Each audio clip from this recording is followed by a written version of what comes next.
Remember that time you swore off dating after a bad breakup?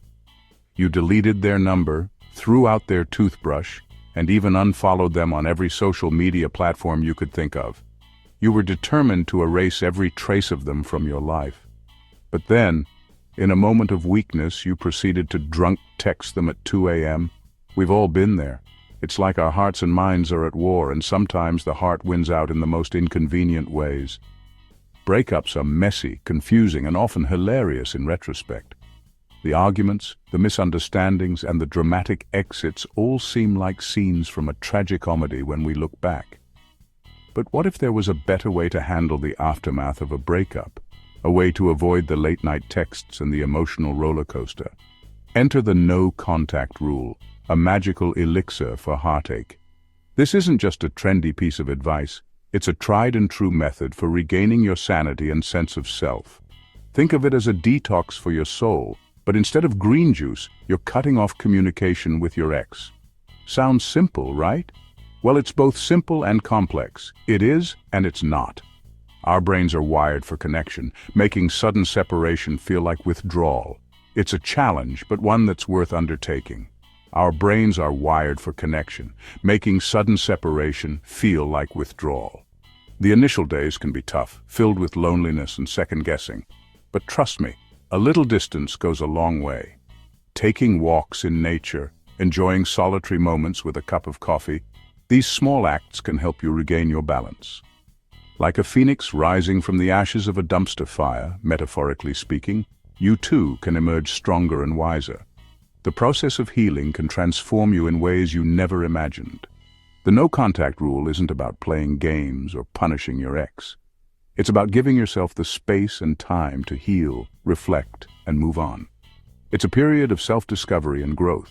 It's about giving yourself the space and time to heal, reflect, and move on. Think of it as an act of self-love, a gift you give your wounded heart. Meditation, peaceful walks, and journaling can be your allies in this journey. Think of it as an act of self-love, a gift you give your wounded heart. Embrace this time to reconnect with yourself, to find joy in your own company, and to rebuild your life on your own terms. The journey may be tough, but the destination is worth it. Ever wonder why some people bounce back from breakups while others turn into human versions of Adele's "Someone Like You"? It's not just about resilience or emotional strength. Attachment theory offers some clues. This psychological model helps us understand the deep-seated patterns that govern our relationships.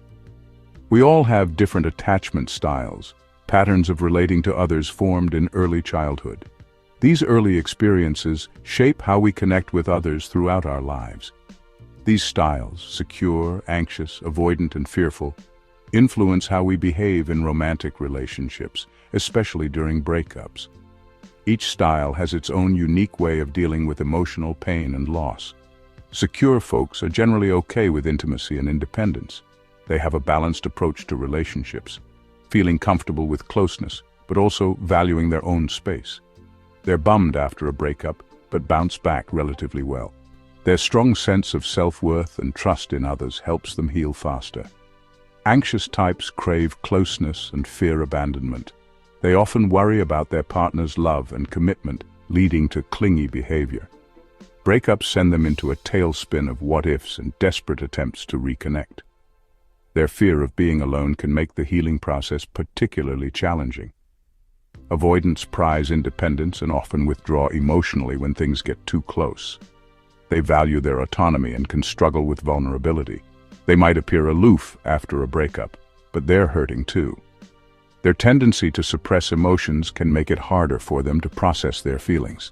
Fearful folks are a mix of anxious and avoidant, craving connection but fearing intimacy. This push-pull dynamic can make relationships and breakups particularly tumultuous. Breakups are a confusing cocktail of wanting to reach out and pushing everyone away. Their internal conflict can lead to a lot of emotional turmoil. Understanding your attachment style can help you navigate the choppy waters of post-breakup emotions. It provides insight into your behavior and emotional responses. It's like having a roadmap to your own heart, highlighting potential pitfalls and detours on the road to healing. With this knowledge, you can better understand your needs and work towards healthier relationships in the future. Let's get scientific for a minute. Understanding the science behind our emotions can be incredibly enlightening. Breakups aren't just emotionally draining. They're a biochemical roller coaster ride from hell. It's not just in your head, it's in your body too.